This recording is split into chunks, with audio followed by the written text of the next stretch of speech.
Hello there, everybody, and thanks for joining us for the April edition of Metal Albums with Birds on the Cover. This is the music review show where I take a gander at some metal albums that have birds on the cover. Sometimes the definition of metal is a little twisted, and sometimes even the definition of bird is a little twisted. Let's see if any of that happens in today's episode.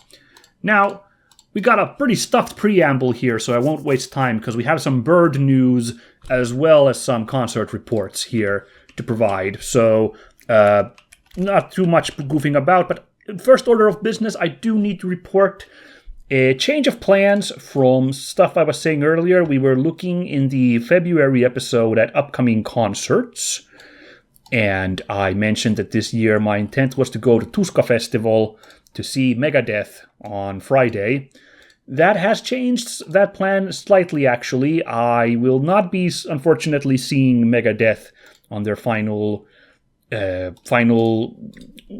festival concert here in Finland, because I'm not going on Friday. I will be going on Saturday instead. So the situation developed, and I didn't really want to go for 2 days to Tuska this year, and I wanted to go to something else this year in addition to Tuska, so my original plan of doing 2 days had to change. However, I had kind of told my nephew that I would go along with him on Saturday, and to be honest, I would like to see Trivium and POD live, so especially since having never seen POD, I think it's their first time in Finland, so I decided to reevaluate. There would have been some fun stuff on Friday as well. Like Megadeth and Loudness would have been great, and Skin Dread would have been great. But out of those three, I've seen 2 of them. Skin Dread, I'm sure, will come again sometime. I'm hopeful. So, we'll figure that out. Instead, I haven't seen Trivium in like 20 years, and I haven't seen POD, and there's a couple other names on the Saturday show that should be good fun. So, yeah. So, look forward to that report sometime in the summer then, I suppose. Yeah. Music aside, let's talk about the birds real quick. Get an update on those.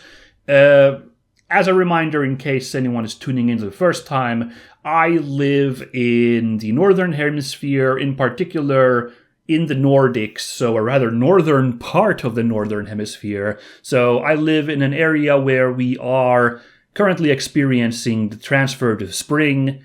And this year also, spring happened to come, temperature-wise, really early.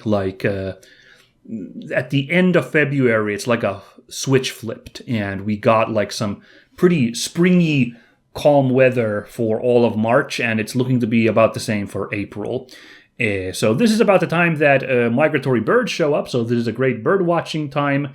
I've never done that myself, really, but, baby steps.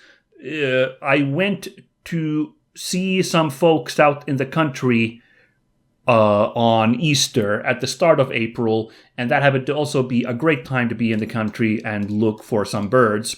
So, yeah, my mom lives by a lakeside, and because of the very early warm temperatures, that lake has been melting really early. I'm not sure if it's ever if this is record early that the middle of the lake opened up already at the turn of March, April. But in any case, by Easter, most of the lake was open, but the house we stayed at is at the end of a sheltered cove, a sheltered bay. So the ice stayed there somewhat tenaciously. So I did go oftentimes on Easter out to just look out at the lake with binoculars just to watch how the ice was melting, but also an opportunity to see a couple of birds that I thought were pretty interesting.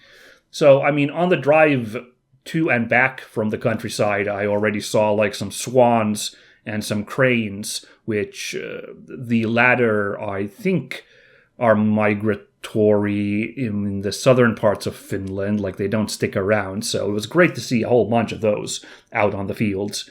But over there in Lake Country, on the lake, I saw a couple of Canada geese. That was exciting, although I was thinking they were barnacle geese at first. I was getting really excited. Those guys don't stick around in Finland, but they could have been a rare sight on route heading north to Siberia for the summer.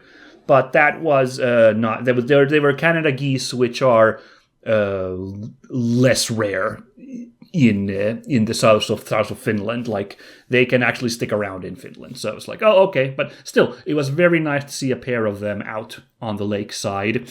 And I also got to see a couple of golden eyes. No, not that golden eye. Come on. This golden eye. It's an actual bird. It's a little kind of related to the mallard, like a wading bird. Not super rare, but I haven't seen those in a while, so it was really cool when they just flew in at one point while I was out watching the ice, came down to some of the melted spots, and I was like, oh, that's not a mallard. Cool. That's way more elaborate a color. That's a golden eye. That's cool. And I should also report that my mom has a little bird feeder out on the lawn. There isn't much need anymore, I think, to feed the birds much longer because all the ice is melted. There'll be like shoots and seeds pretty soon in the woods. But like the last of winter's feed was still there, so it still attracted a fair number of birds. And there were some common things you see pretty often. So like bullfinches and some tits and some blackbirds, which is like pretty standard fare around here. But I was happy to report that I saw a chaffinch. Also not super rare, but is a bird that I don't think usually is already at the start of April up here in Finland. So it was like, oh, that's super cool seeing that already. And it's a pretty bird.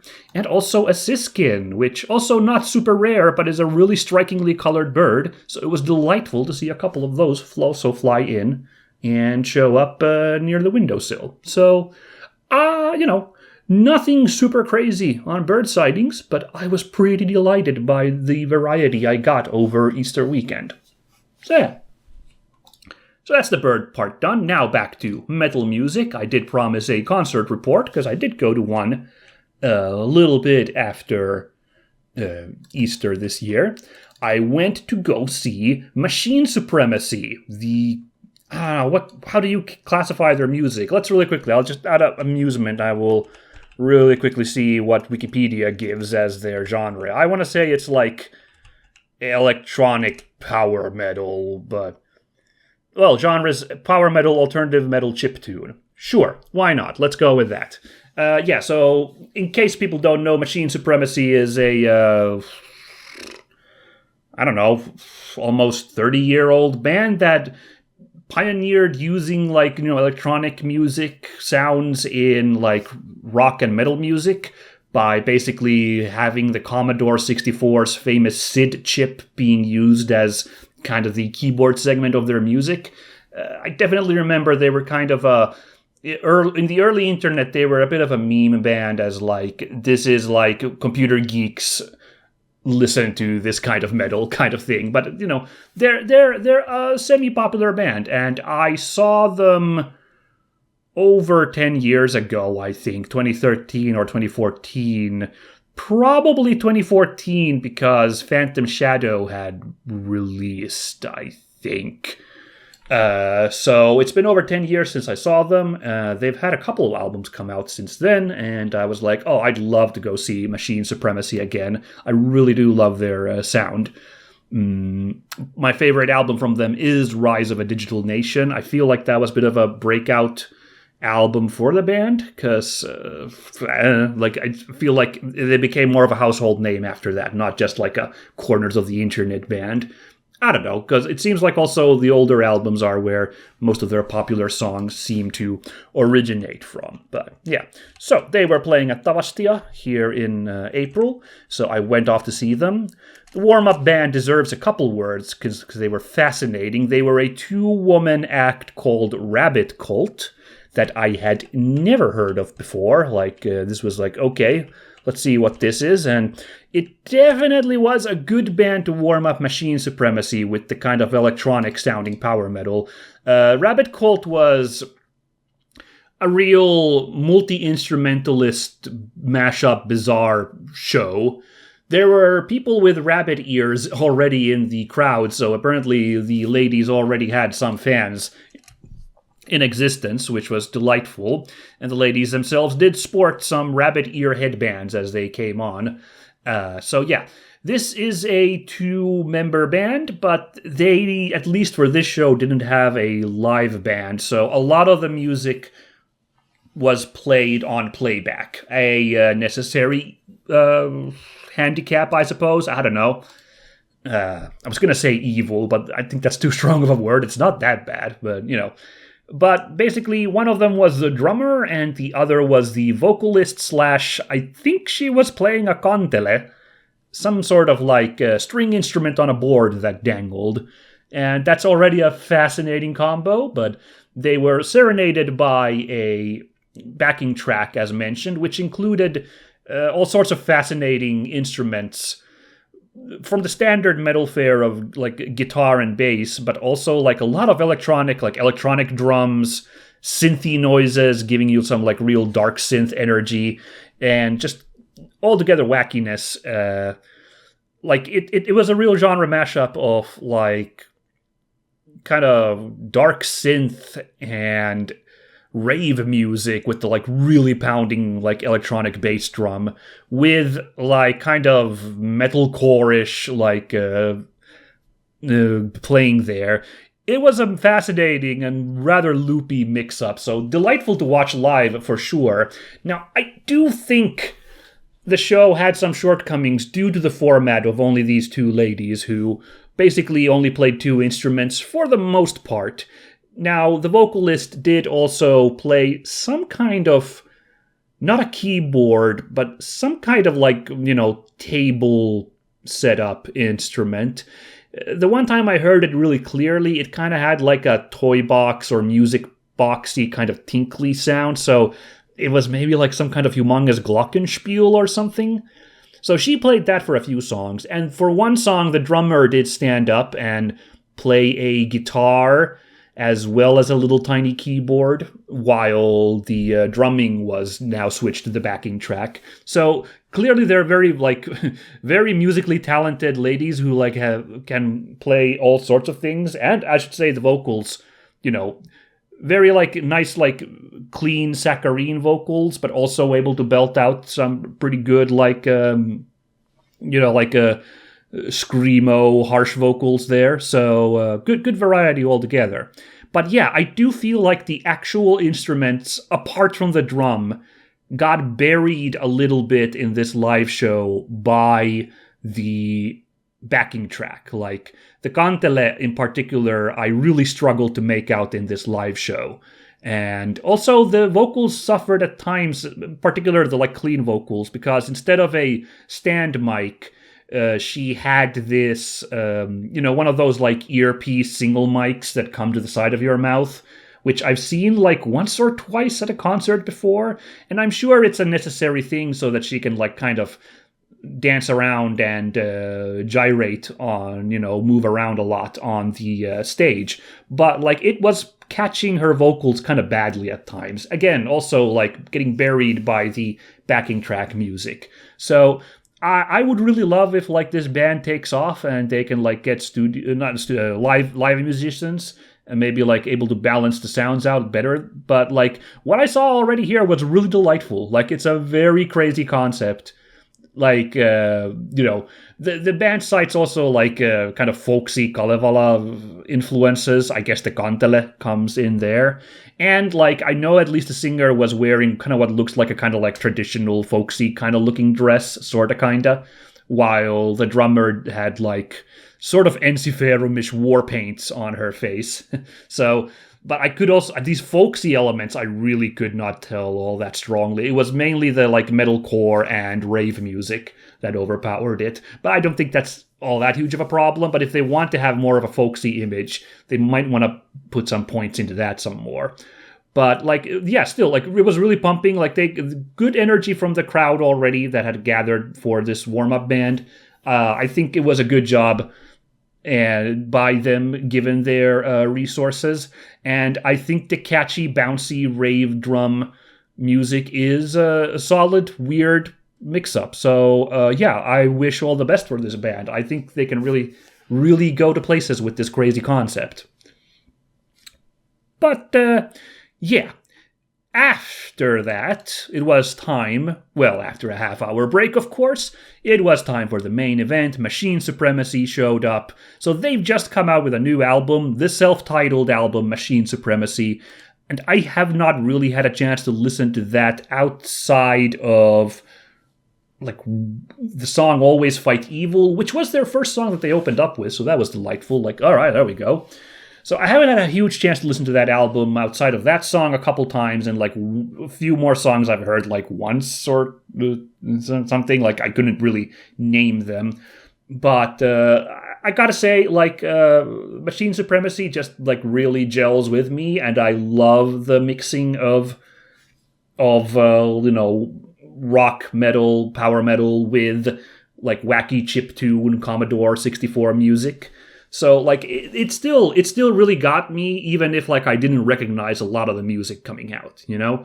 Like, it is infectious in its, like, catchiness, personally, to me. This band, of course, this was a proper, like, you know, 5-man band there, 2 guitarists, vocalist, bassist, drummer. The Commodore Beeps and Boops came off a backing track, and I'm not sure you could have, I don't know if you can have a keyboard programmed or a synthesizer like to like play that exact kind of music, so maybe that's like just how they have to do it. But that would have been cool if somehow you could have had a keyboardist there as well, but I could live with that. And they were, yeah, you could tell they were all pretty like primed for this music. You know, there was a couple songs where the vocalist kind of step back a little bit and let the other guys like sing, and they put their hearts into it, and they were like putting in work. I love that there was a couple songs where like the drums had a bigger role, than like they all moved out of the way to let the like spotlight down on the drummer so you could like focus on that music.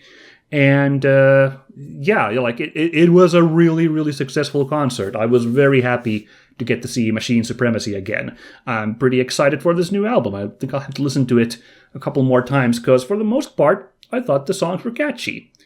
They did play some stuff, older stuff as well, of course, to you know, delight fans. I was a little surprised that there was nothing from Phantom Shadow. For a second, I thought that they played the song, the second one, but I was confusing that with their older song, Indiscriminate Murder is Counterproductive, which is also like this bouncy, like bopping, like kind of fun, kind of playful tune. And honestly, that older song's also great, so I was just like, sure, yeah, let's play that too, actually, you know, that's fine too. Yeah, but they had like a few songs from some of their older albums there, you know, to like mix it up. And thankfully, apparently they agree that Rise of a Digital Nation is among their best work, because they played 3 whole songs from that, including my favorite song, Laser Speed Force, was the 3rd song on the set. So after a couple of songs from, you know, the new album that I was like, yeah, it's cool, I'm enjoying this, suddenly like just like you know, ominous build up to those opening synth tunes are like, yeah, oh my god. On the one hand, like they broke the bank by playing their best song like already 3rd in the set. A little premature. I would have saved that for later in the show, but you can't deny it's such a high energy song. It works pretty well to like get the crowd like really fired up if the first couple songs haven't done it. And like, yeah, it's the one song I know all the lyrics to, so I was pretty into that one. And, you know, after that, like, show went on, as mentioned, really nicely. It definitely, an hour into it, when they were like, it's time for our last song, I was like, whoa, really? Already? So it was one of those concerts. Like, it got my attention well enough that the passage of time eluded me. And yeah, like, again, just, you know, the title track from Rise of a Digital Nation, with that build-up, like, the crowd was so into it, especially when a very long spoken word backing track build-up, of ominous energy, but it name drops Digital Nation in the narration, and everybody suddenly knows what song's coming up next. You could feel the energy instantly peak. Along with myself, I was like, yes, let's do this. So this just it happened all throughout. Very, very solid set, and crowd was pretty well fired up, and selection of songs. Yeah, if you really are an old head and you wanted to hear their older work, it was a rather meager sampling. Rise of a Digital Nation got 3 songs, and any older albums, only so few in there, But if you just like this band's energy in general, like me, they're still really hot right now, so I would strongly recommend seeing them live if you can get the chance. And you like goofy beep and boop music. Seriously, freaking Commodore 64 has a legendary soundscape and soundtrack on the games. If you don't want to go see Machine Supremacy, at least listen to the soundtrack to Last Ninja 2. You're like, wow, amazing stuff happening on a old ass computer's sound chip. Amazing stuff. So that's the preamble for today. We had a lot to cover, but I did it in reasonable time. Huzzah! So it's time for the meat and potatoes of our show, which means it's time to check out some albums that released this month that had metal music on them, and the covers included a bird somewhere. Let's see what kind of music and birds we got in April and what I thought of them. Please enjoy.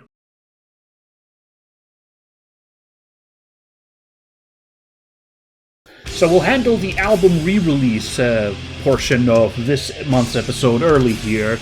This is the Austrian death metal, black metal, I think it's more death metal band Belphegor, and their 6th album, Pestapokalypse VI. And this came out in 2006, as I understand. So I do believe that it's getting a re-release now because it's the 20th anniversary of this album. This is my suspicion. This album art is by Mr. Seth Siro Anton, who is also known as Spiros Antonio. He is the bassist and singer from Septic Flesh, but he's also a prolific artist as far as I could tell. He seemed to have quite a few art credits for albums, so alright, why not?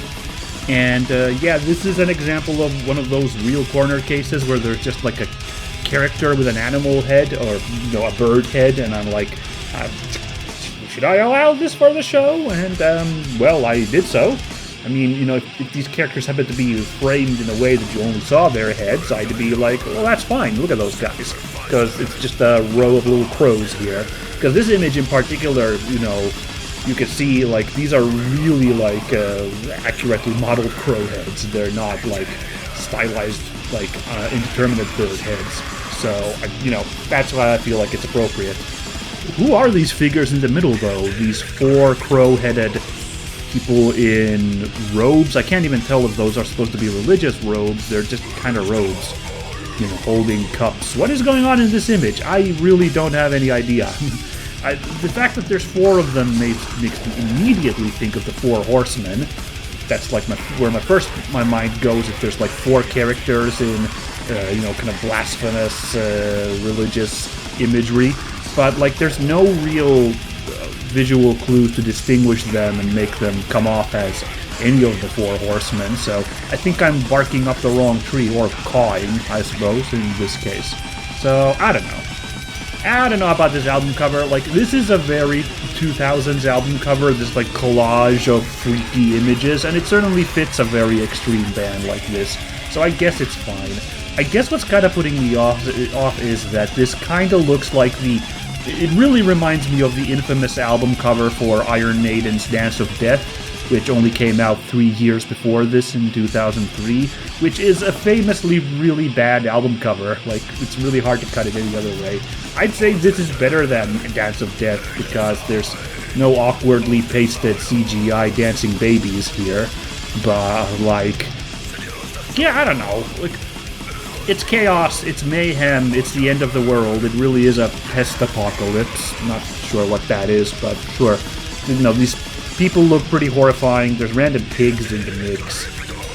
You know, some of them look goofy, like it kind of looks like Jim Carrey, that leftmost face over there, but also pretty terrifying. So it gets the job done. The lighting's fine, this like apocalyptic orange and red, although interestingly, you know, contrasted by the kind of frank gray-white of the four characters here. And there's, I think that's the cathedral from Vienna, which I myself saw a year and a half ago when I took a trip there. I don't remember the name of that huge church anymore, but I think that's the one which edifice has been repeated twice here, maybe. And also, yeah, the tower over there. But hey, you know, local flavor, why not? Yeah, I don't know. I can take it or leave it, this album cover.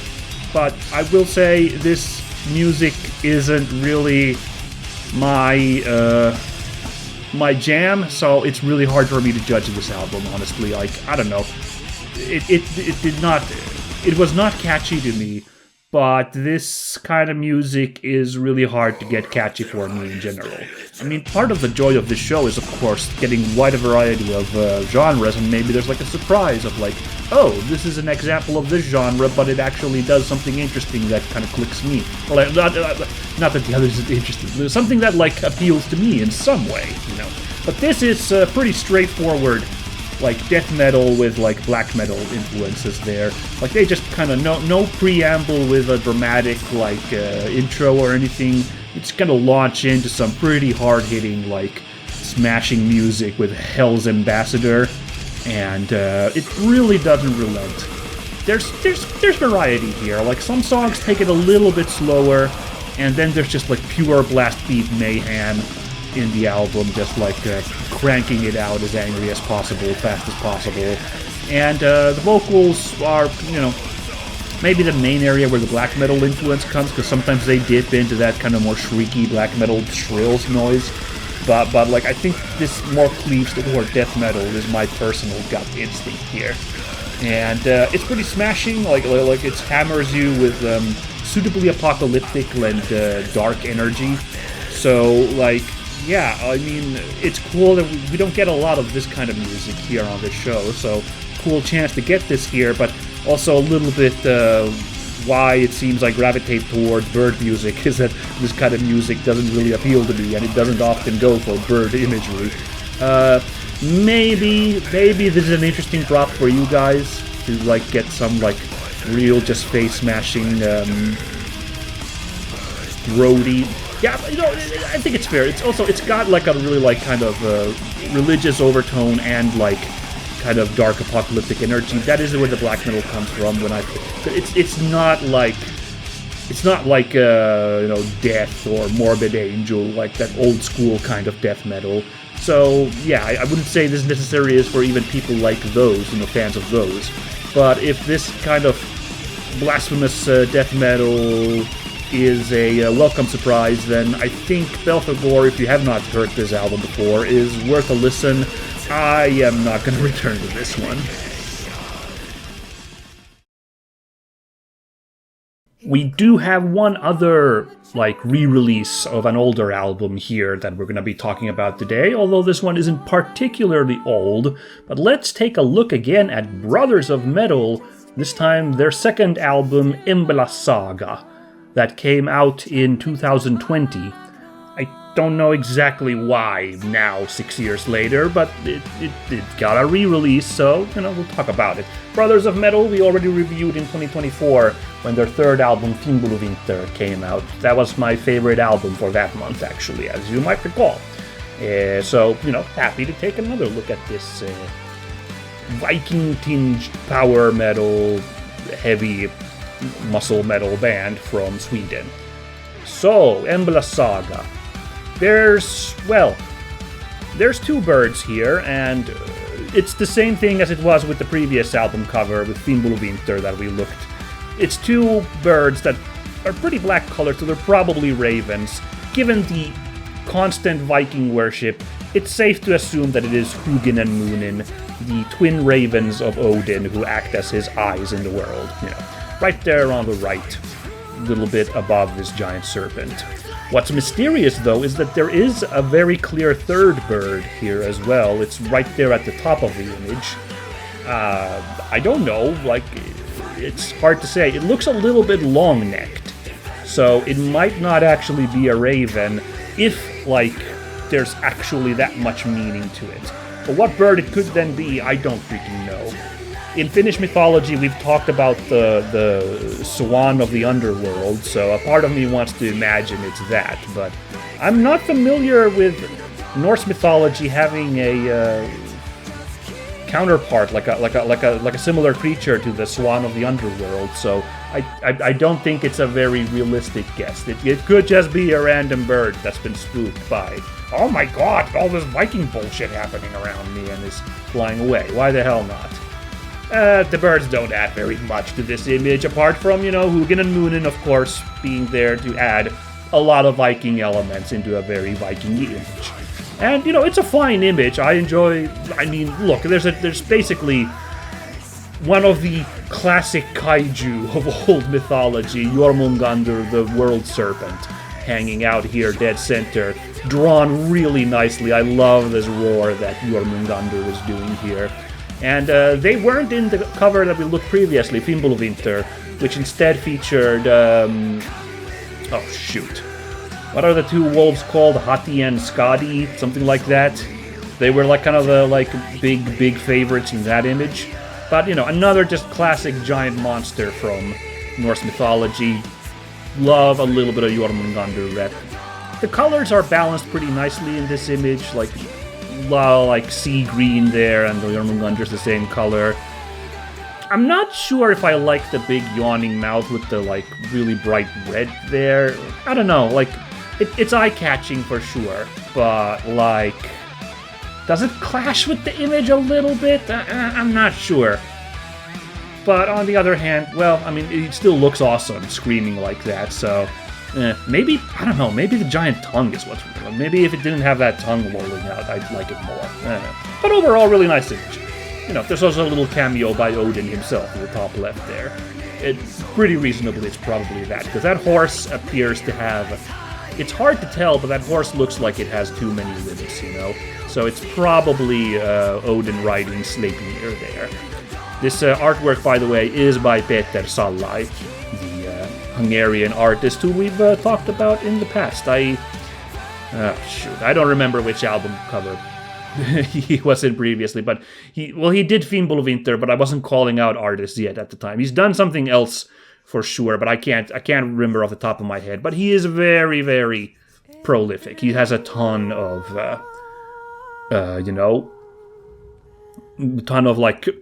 albums to his credit, Very, very busy guy. So, yeah, anyway. This image, yes. So, that's the image. I enjoy it. I think I liked Fimbulvinter more, though. I can't help but, unfortunately, be in comparison mode here a little bit, because Fimbulvinter was a really enjoyable album. And it seems like this previous one, image-wise, cool, but not as cool. And I kind of feel the same way about the music, but it was, let's start with the positive. It was enjoyable.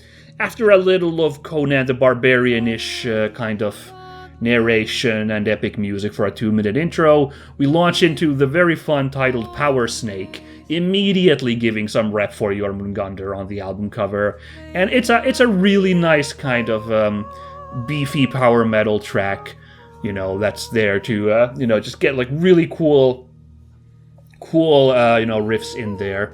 But I'm not sure if I want to say that this album is exactly power metal-y. First of all, it's got that again, that kind of heftier power metal vibe that something like Sabaton has, It's not the amazing guitar tremolos and really high singing. It doesn't quite go for that. Furthermore, it's got already now, despite being called Brothers of Metal, it features a woman on vocals as well, Ylva Eriksson, in addition to Joakim Lindbäck Eriksson, who is doing the male vocals. So there's this dual play here between those, and they both get featured quite a bit here. So there's like different energy brought to different songs depending on whether the female or the male vocals are bigger on the album. And given that also, I'd say there's like a lot of like violin work here, a lot of more symphonic elements actually than just straight up power metal. This actually ends up having more of the energy of Nightwish at times. Nightwish and Manowar come to my mind more than like the really squiggly Halloween-y power metal. So it's an interesting mix-up. I would say also, of course, to be clear, this doesn't really sound like what's called Viking metal. The Viking themes are here for sure. A lot of hype up about all the Norsemen and the crazy monsters and heroes of the myths. But like Viking metal, of course, is an offshoot of black metal, basically, that Bathory created back in the day. And this does not indulge in anything that extreme. This is easy to listen metal for sure. And yeah, like, if you like that kind of music, I think this album does a good job. There's like catchy riffs. There's good like play between the two different vocalists as mentioned. The other instruments work nicely as well. I do think it's quite a long album, like at 55 minutes, 13 songs. It's a bit hefty. A bit too hefty for its own good. Like I glaze over looking at this list of the songs like after the halfway point, like, well, yeah, which ones were these again? I think the final song was a nice catchy one. The title track, Emblas Saga, is the longest song on the album at 7 minutes, and that was an interesting kind of progressive song. I remember that much, but otherwise I'm just, ugh. Okay, well, there appears to be songs about the Norns, there seems to be songs about the Valkyries, there seems to be songs about the theft of the hammer. That was also a fun song as far as I recall, but yeah, I don't know, I think Fimbul of Winter was a better album. Maybe it's because I heard that first and I just feel that way. It had more variety to it, although that also meant that there were a couple of like really awkward songs where they tried to like do like different energy altogether. But still, I'd say like it had like a nice balance. It had like a nice like highs and lows, which made it a nicer whole experience. This one is more balanced, but it comes off a bit plain, unfortunately.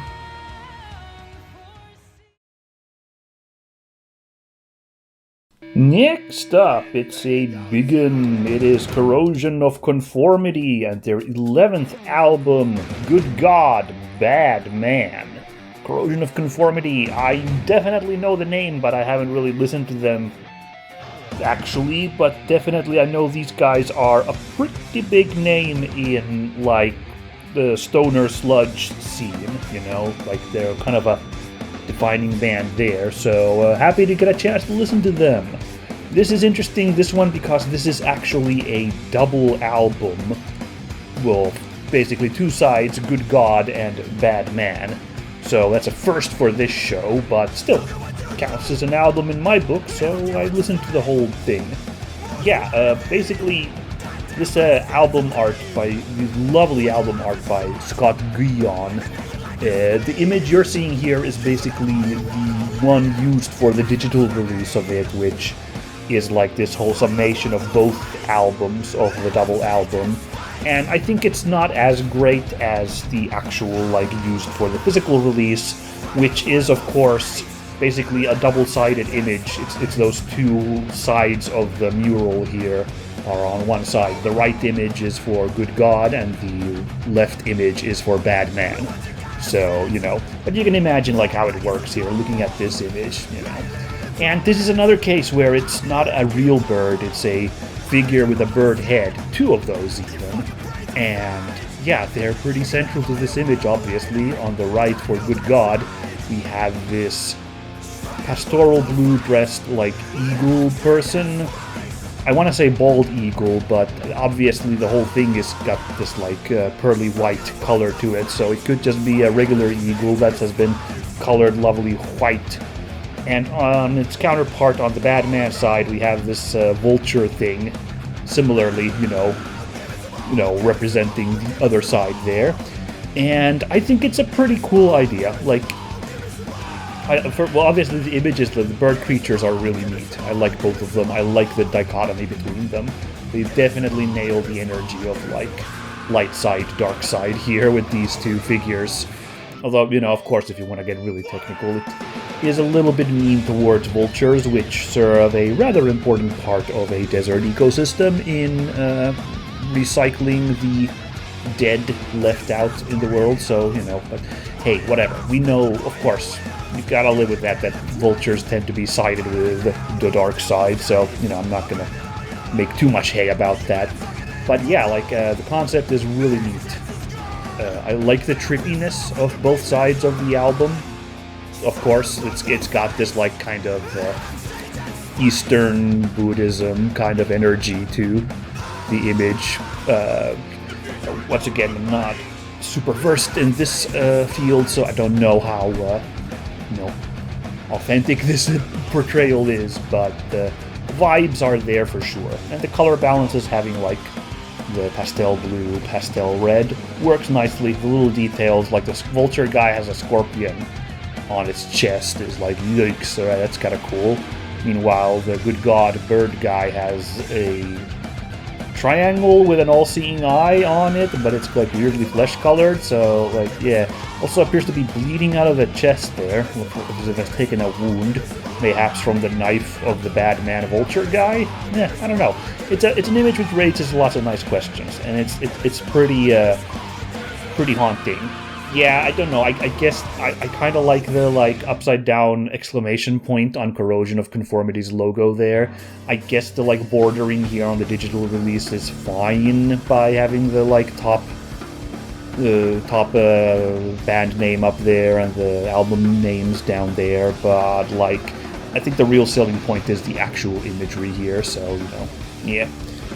So yeah, for my first touch with Corrosion of Conformity, I was pretty delighted, I thought the first song, Good God, Final Dawn, started a little, I don't know, by the numbers. It was an okay kind of stonery opening, but it kind of ramped up and up and up, and it had a really cool and wild, explosion there at the end of some really cool and nice riffing. So I was pretty enamored. I was okay, yeah, you won me over. My interest is piqued by that first song, so good job on that front. And yeah, basically, again, to sum up, there's two albums ultimately in this release. Good God has 6 songs on them, and then the latter half, Bad Man, has 8 songs on them, altogether adding up to an hour, 6 minutes. So it's still, a lengthy album, but a reasonable length despite that. And yeah, if I understood correctly, looking up a little bit about this, it was supposed to represent different stages of the band's very long history of, I think, over 30 years. Yep. Okay, sorry, excuse me, looking at the charts here, more over 40 years. Wow, I kind of associate this as a 90s act, but okay, sure. It started in the early 80s. Okie doke. Anyway, yeah, so, and basically I thought that, the two sides were going to have, a kind of a different energy to them, was my initial, going to them, representing, two, real poles of Corrosion of Conformity's music sound. The first one was, yeah, really groovy, kind of trippy stoner rock, definitely matching the kind of Goa energy of the album cover, which I thought was pretty compelling. The second song, You or Me, has a really weird, spooky breakdown in the middle, where the song almost goes silent. I mean, not silent, but a lot of just held notes and kind of quiet ambient noise before launching into some insane jamming, which kind of puts you a little off tilt, that song, but it was kind of interesting altogether. And there's a lot of kind of southern rock kind of energy songs as well.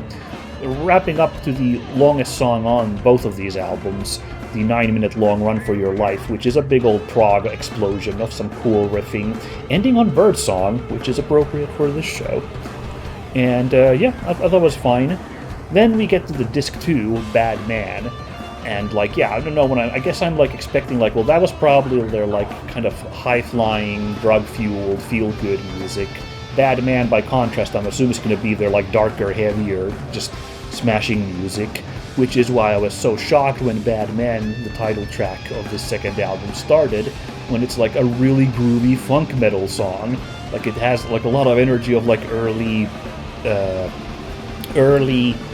Red Hot Chili Peppers, I guess, comes to mind a little bit, and I was like, huh, well, this is delightful to listen to. Unfortunately, I gotta say, after that delightful to listen to, I think the magic disappears a little bit because I didn't think that this second album was markedly different from what the first album sounded like. Maybe a little less trippy and a little more just like kind of like fuzzy, like roaming kind of rocking. But like ultimately it felt like a similar selection, which makes sense. It's the same band, but you know, I think the whole two sides thing, gimmick, if I can use such a blunt word, didn't quite last all the way through here, and I did kind of start to lose my patience on those final 8 songs. So, was it worth it to make a whole double album that's over an hour and 6 minutes? I don't know. Maybe you could have just shaved this down and balanced out the different songs on the 2 discs instead. But, I don't know. Because, like, it ends pretty nicely. There's, like, a nice kind of western, more acoustic, twangy song on the second to last song, Brickman. That was delightful. The final song, it seems to be a payoff on that darkness. It's got some really kind of ominous, kind of hard-hitting wall of, like, guitars sound to it. That's spooky. Forever Amplified is the final song. Basically, I thought, like, okay, that kind of delivered on the promise of a little bit of what the second album was supposed to be like, second disc.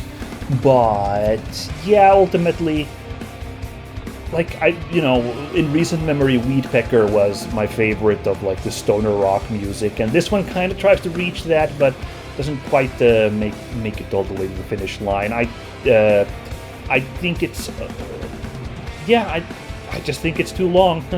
I think it's got some really nice individual songs. I had a good time, but, like, actually committing to listen to both discs seems like a big ask from me in the future. So, I don't know, check it out for the cool grooves. Might need to consider to pare it down to your favorite songs, though, rather than going through the whole rigmarole every time.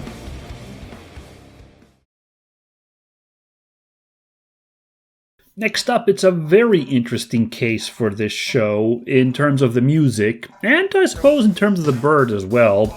This is the Melvins with Napalm Death doing their album together called Savage Imperial Death March.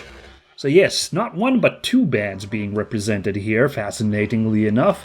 Melvins, I've certainly heard the name. I know they're kind of a big deal, but I haven't really listened to them. No, because I think I've been on the record and I'm not big on sludge metal, and grunge is also a little...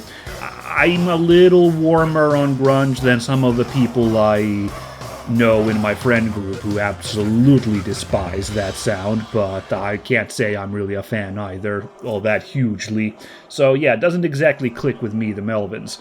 Napalm Death, on the other hand, probably my favorite grindcore band. Probably the only grindcore band I can really say I like. I don't know. Like, it's not really my scene either, but Napalm Death is accessible enough that I can certainly say that I've enjoyed listening to them in some amount. So, them coming together, interesting. This is probably our highest profile release this month. Although, it did come out already last year, as far as I could tell, but a year later they came out with this extended edition that we are looking at now, with some birds on the cover. And let's talk about that in this image by Mackie Osborne, a prolific American music album artist, and also spouse of the Melvin singer Buzz Osborne, which probably explains why she's doing this. That's kind of fun. In this image, there are a couple of tattoos on this lady of birds. They're particularly there on the neck. They appear to be like doves or something. I've been on the lookout for tattoo birds for a while now, because you see tattoos on characters on album art every once in a while, and there's been a couple cases where I've been like really like teetering on the edge, like it might be a bird or I don't know. This is the first like clearest case, so I was like, this goes on the show for sure, even though it's not a quote-unquote real bird. It's an image of a bird, but then again, all of these are images of birds, but this is now an image of a bird, so there you go.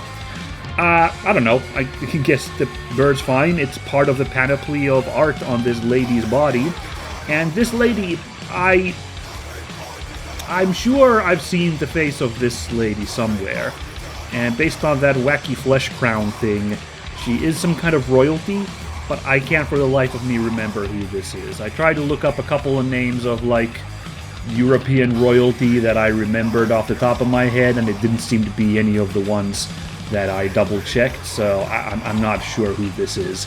If someone wants to leave a helpful comment who remembers who this is, please do so in the comment section, but know that this is supposed to be some kind of royalty figure, which means that the main gimmick of this image is, of course, the kind of blasphemous dichotomy of a official picture of a royal figure buck naked and covered in, like, really esoteric tattoos. I was gonna say, like, prison tattoos, but they're not even that, I would say. They've got more of this, like, especially, like, you look at the, like, face paint on her. It's got this, like, strange kind of ritualistic kind of pagan energy of some of this art on her skin.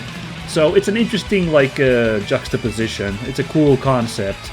Otherwise, I don't know, the album cover's alright, I guess, but, like, it's a little bit of a wacky collage, I guess. Like, you can see her face is stuck on a body that is not hers, I'm pretty sure, if you squint at the image. But, like, okay, sure, it's certainly weird and clashing, which I think is the goal here. So, you know, I guess it works. So, talking about the music. Yeah, this, to be first of all very clear, this is not a split album. I have, for whatever reason, avoided split albums thus far. I don't know why, but I've just been like, let's just focus it on single bands. But in this case, this was actually Melvins playing along with Napalm Death, working together to make this music. So this is not the case of, like, here's 3 songs from Band A, here's 3 songs from Band B. No, this is indeed a collaboration. And it is really, really odd. It is a strange album. Like, it's, like... And maybe if I listened to the Melvins more, like, this would make more sense, but, like... I found it very peculiar, but compelling in a lot of places. And I think the Melvins influence is stronger here than the Napalm Death influence, first of all. Just, again, by process of elimination of, like, it doesn't really sound all that much like Napalm Death. So, like, the first song is one of the most normal songs on the album. It's just like a kind of stonery rocking song with Barney Greenway providing the harsh vocals there. And it's just like a simple 3-minute song. It's like, alright, I guess that was alright. The second song, Some Kind of Antichrist, is the longest song on the album at 9 minutes 20 seconds, which is quite the anti-Napalm Death music, really. You have just a giant song like that. And I think that's, like, worth the price of admission, that song, but it's also going to really challenge you around the halfway point.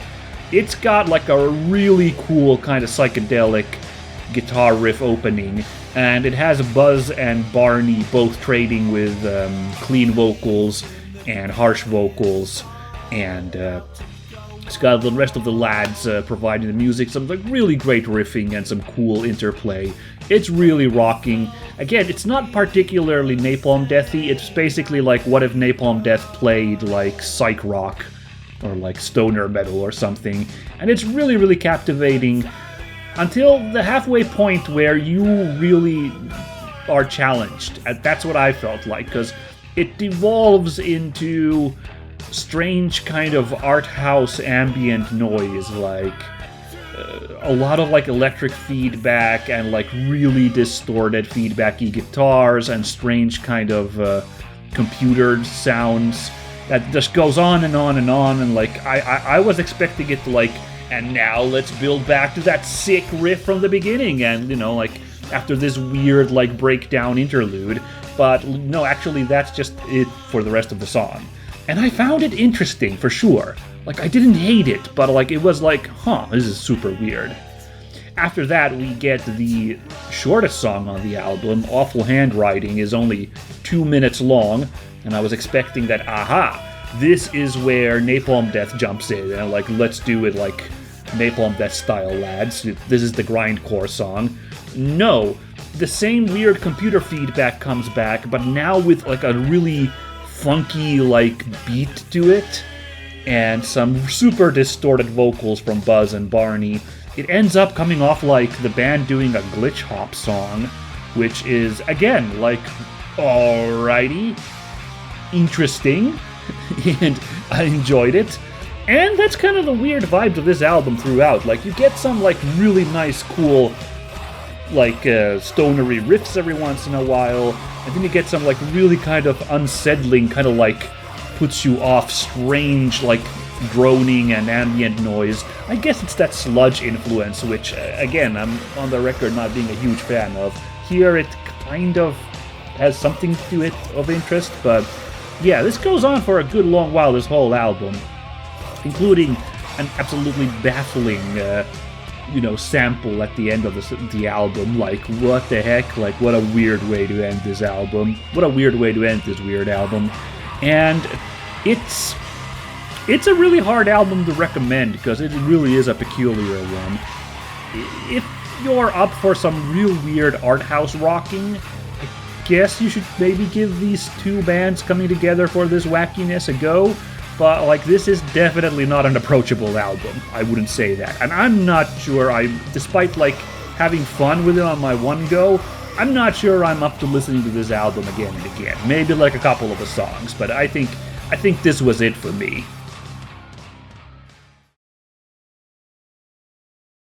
Alright, let's wrap up this month with a rare foray into a Dinosaur album. This is Victorius, the power metal band from Germany, with their 7th album, World War Dinosaur. So the eagle-eyed among you will note that there is no bird on the cover of this album.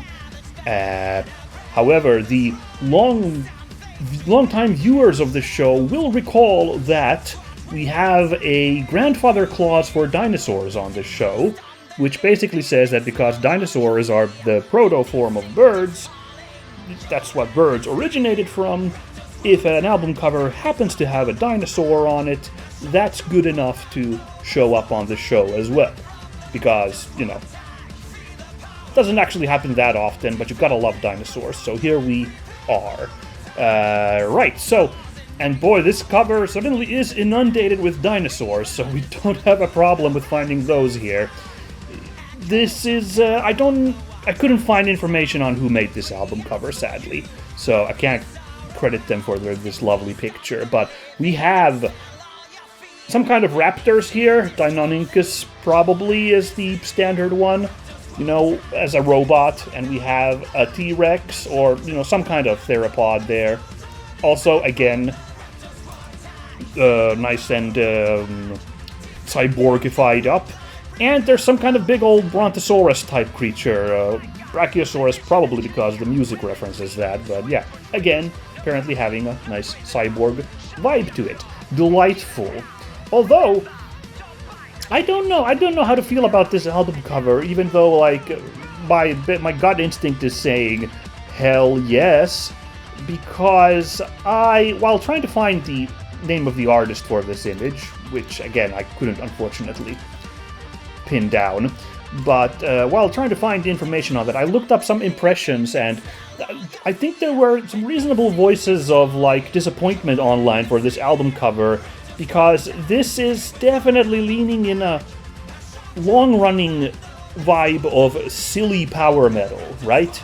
Like, this has been going on for a good while now, where, like, power metal bands, some have decided that, well, this genre has a reputation for being kind of silly music. Let's just be intentionally ridiculous with the music, and just have, like, just silly, like, farcical concepts, like an army of dinosaurs fighting an army of ninjas, and also there's a megalodon that's firing missiles all over the place.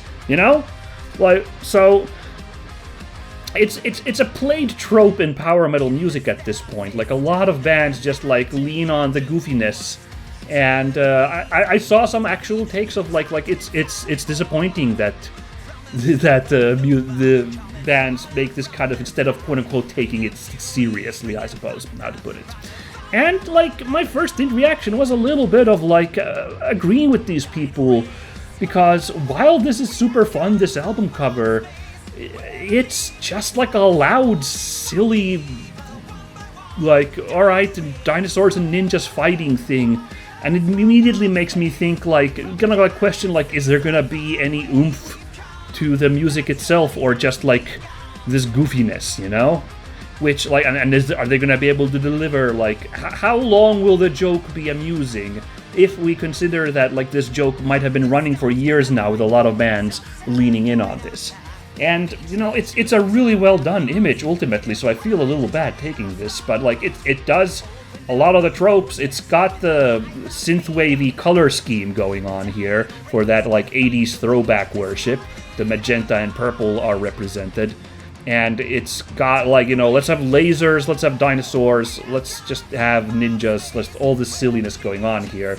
It's rendered really lovingly, though. Like, a lot of effort put into, like, you know, having a diverse array of stuff going on, and it's certainly, like, surprisingly cohesive. Like, it is, like, an image you can, like, soak into. So, like, yeah, I don't know, I feel kind of bad ripping on it on that front. But, like, you know, I think part of the reason that this one rankles particularly is that Victorius did not start as a silly band, as far as I can tell.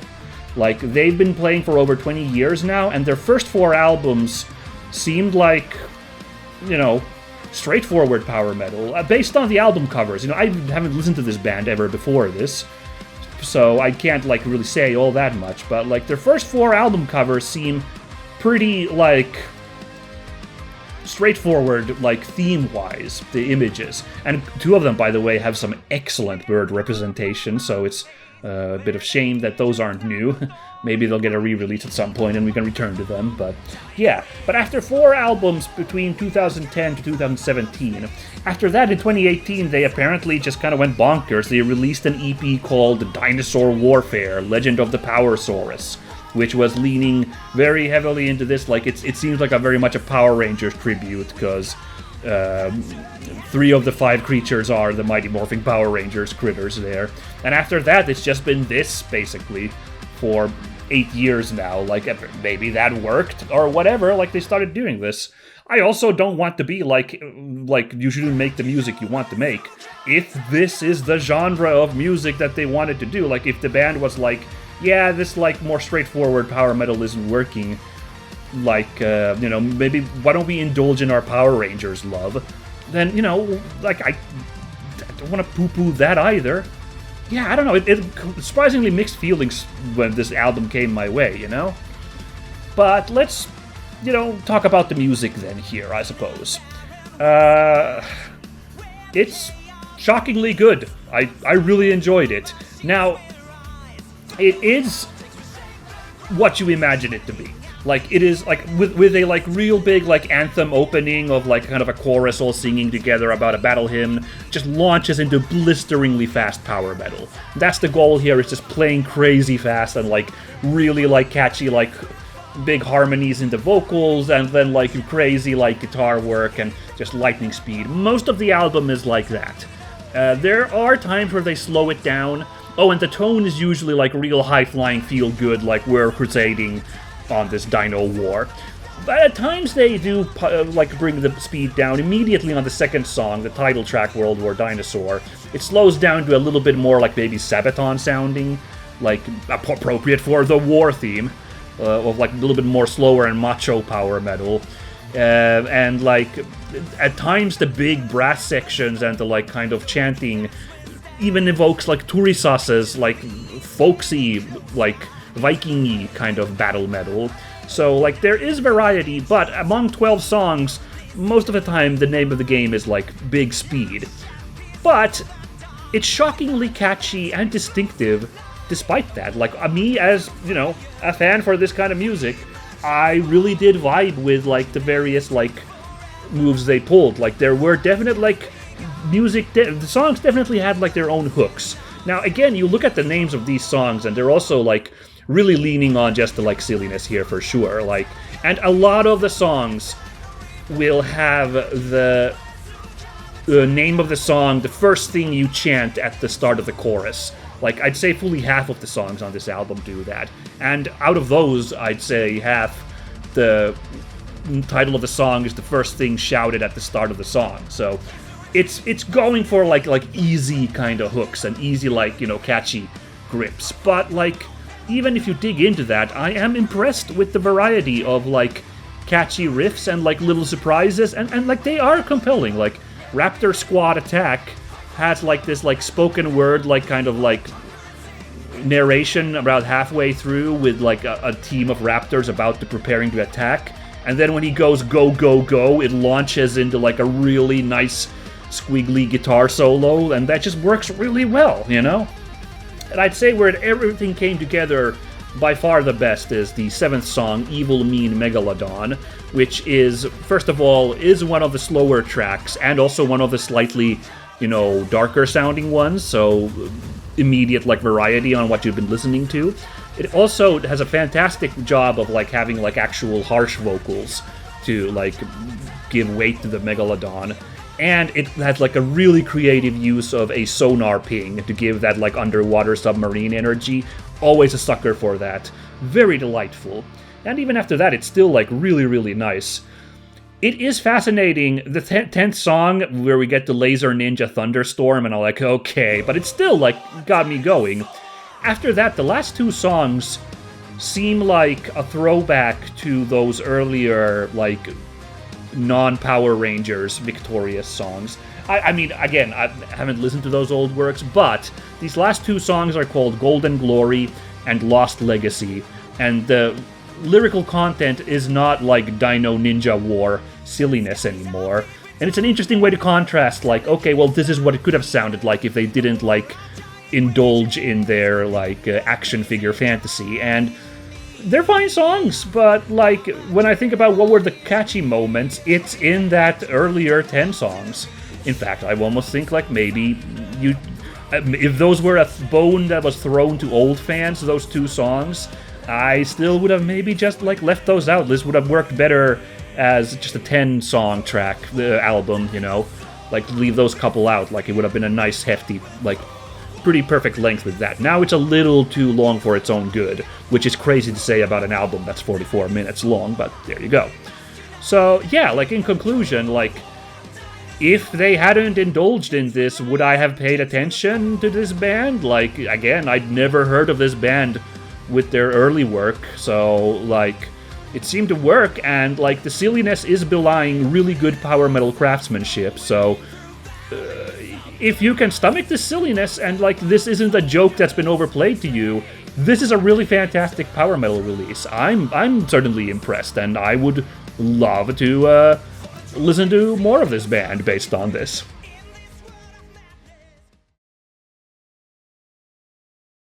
Alright, and that's gonna wrap it up for the April edition of Metal Albums with Birds on the Cover. Huzzah! It was a bit of a smaller month. Smaller in amount of content, I suppose, this month. But I thought the selection was pretty interesting. The couple of old albums we took a look at, and as well as these new releases. Like, certainly some big names were stuffed in here this time. So I think it was enjoyable. I hope you guys enjoyed it as well.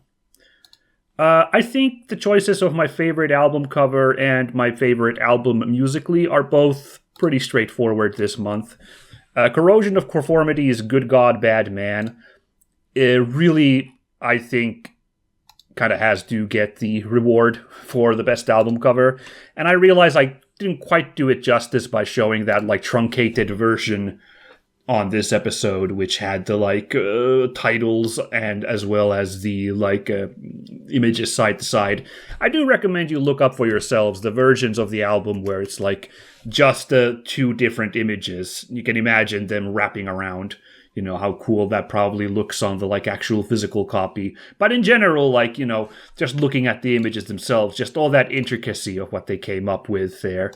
for the designs there. They're trippy, they're suitably so for this music, and quite ambitious. So yeah, I think it's an easy choice for what I think my favorite album cover was. Album covers, I guess, a little bit cheating being the double album.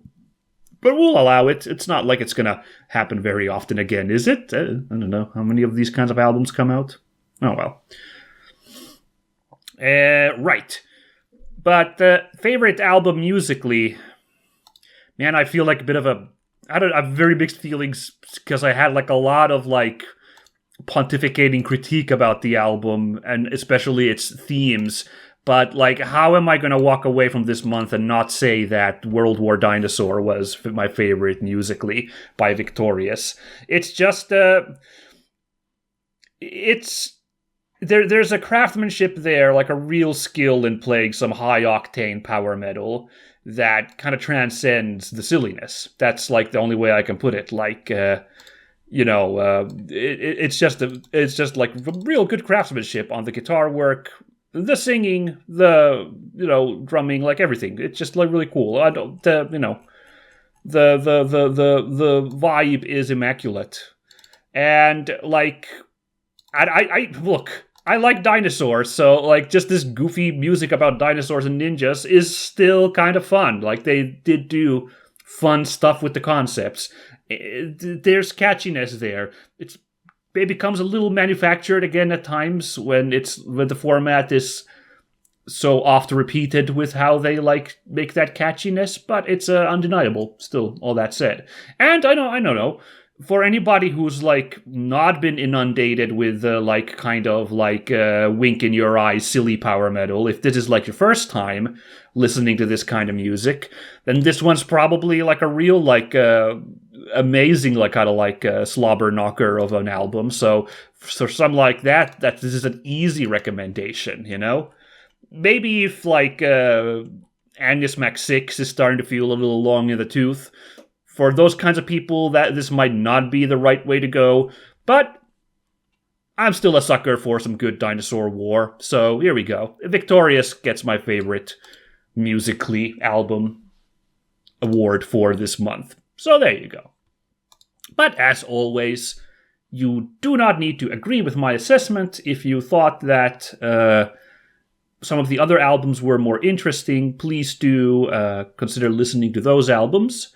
And if you want to be very supportive of the artists, please check below in the video description where there might be some Bandcamp links, or if not, some other storefront links where you can, in fact, support the artists with these albums. So yeah, give that a consideration. I hope you guys enjoyed it. Here we are, continuing towards the summer season, as I talked in the early part of the episode, the intro, and I'm looking forward. Still looking pretty good musically this year, and also concert-wise this year. So very hyped for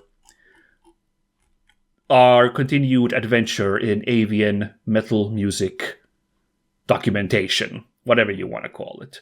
But yeah, we're going to close it out for here. It was delightful. Catch you all on the next edition sometime at the end of May. Should be good.